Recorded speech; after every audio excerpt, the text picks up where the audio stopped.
Les 2 minutes de la montagne avec la Chamoniarde, société de prévention et de secours en montagne.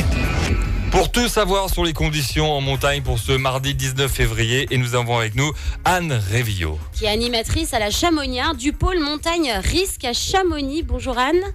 Bonjour. Alors, vous allez nous parler dans un premier temps de l'état général de la montagne par rapport à la neige.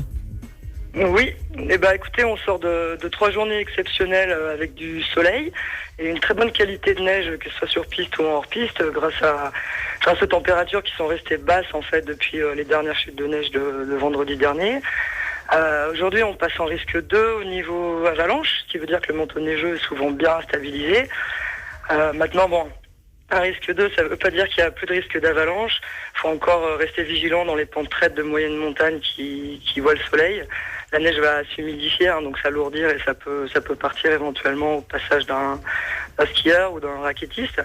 Et aussi rester vigilant en haute montagne, à proximité des crêtes, dans les pentes qui, elles, n'ont pas encore vu le soleil. Le manteau a pas vraiment transformé, quoi.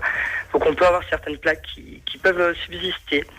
On tient juste à préciser par rapport à ce bulletin neige et avalanche qu'il est gratuit, qu'il est toujours disponible à la maison de la montagne. Enfin, nous, on affiche tous les matins en période hivernale, et qu'on peut aussi l'avoir sur le site de Météo France, ou sur notre site, ou sur tous les bons sites, je dirais, qui parlent de montagne, quoi. D'accord. Voilà, concernant les conditions. D'accord, qui s'appelle le BRA. Voilà, c'est un bulletin d'estimation de risque d'avalanche, ouais. Exactement. Ouais. Alors pour l'activité en montagne, par exemple, là, il y a tous les vacanciers qui arrivent. Les conditions, par exemple, si on veut faire de la raquette. Les raquettes, ça c'est de l'info office de haute montagne. Donc tout ce qui est apparemment tous les itinéraires classiques en raquette sont très bons.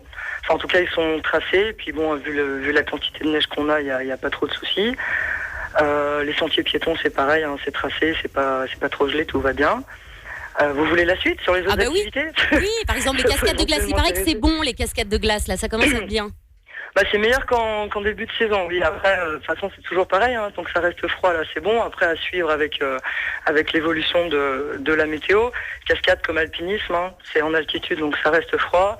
On n'a pas, l'OHM n'a apparemment pas beaucoup de retours, mais bon, vu des quantités de neige, il faut vraiment avoir les skis ou les raquettes pour l'approche. Mm-hmm.